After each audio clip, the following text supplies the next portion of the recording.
The polls we've seen in the last 24 hours show evidence that late deciders are breaking for Kamala Harris. Do you think that Trump's rhetoric in these closing days is hurting him with those voters?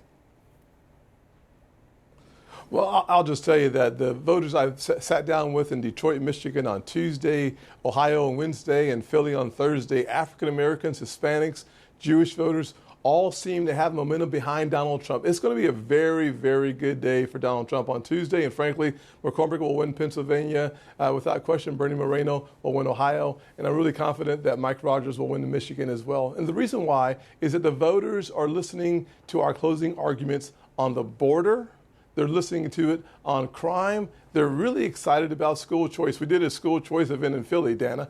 We had a very strong cross-section of the voters from Philadelphia showing up to talk about the really important issue of making sure that their kids have a better chance for success by giving their parents choice in education. So the issues that we are focusing on in these last 48 hours are the issues that the voters say are top of their mind. I want to get to a little bit more of that in 1 second, but I do want to just quickly jump ahead to Election Day and what happens after Election Day, because one of Donald Trump's allies, Steve Bannon, who was released from prison this week, told the New York Times that Trump should simply declare victory on election night, regardless of the results. Here's what he said. He should stand up and say, hey, I've won this. And we have teams right now that are going to make sure that this thing is not going to be stolen. That was his advice to Trump 4 years ago. That's what Trump did 4 years ago. It led directly to January 6th. Will you urge the former president not to prematurely declare victory again and allow the process to play out so the American people can trust the final legitimate outcome?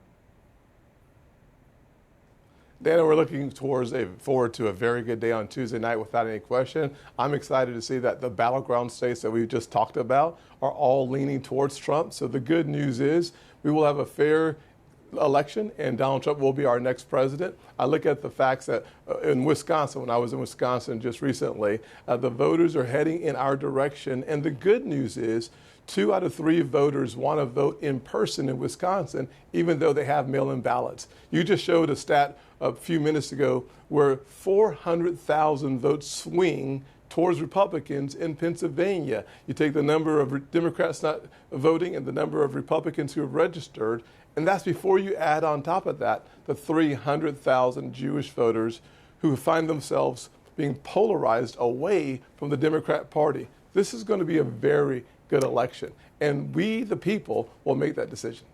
I appreciate your optimism. That's your job on the eve of the election. But what I'm asking about is what if he doesn't win? And the fact of the matter is that Trump is already spreading false claims about cheating in Pennsylvania. He has repeatedly predicted a massive victory, even though polls show that the race is very close. He's setting the stage for his supporters not to believe the results if he loses. Do you want him to stop doing that? I would never tell any candidate on the ballot to talk about what happens if they lose.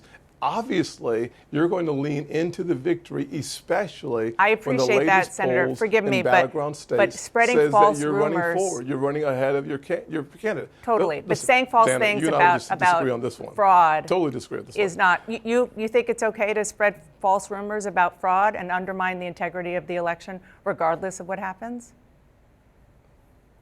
Dana, the liberal media has done a better job of spreading misinformation than Senator. any candidate I've seen so far. That's true. Listen, here's the fact. We're not seeing the coverage of 2 assassination attempts on CNN We against did Donald wall-to-wall Trump. We're not seeing the coverage. comments about Kamala Harris talking about fascists, calling Donald Trump a fascist. John Kelly called him a We should focus on fascist. giving His former the American chief of people staff. the opportunity, giving, and she repeated it, giving people the Well, wouldn't opportunity you? If to make their own Kamala decisions. Harris's former That's chief what we of staff Americans- called her a fascist, I would guess that you would repeat it too. And Listen. Donald Trump has called him one as well. The bottom line is this, Dana. Bottom line is this. We should focus on the issues that the American people are talking about. They're talking about the greatest invasion across our southern border. Black communities across this country, particularly in inner cities, are talking about the devastation of the presence of Venezuelan gangs leading to more crime. We're talking about a rise in the unemployment rate of African Americans. Of course, black men are now more open to the Republican Party and specifically Donald Trump because the numbers are in.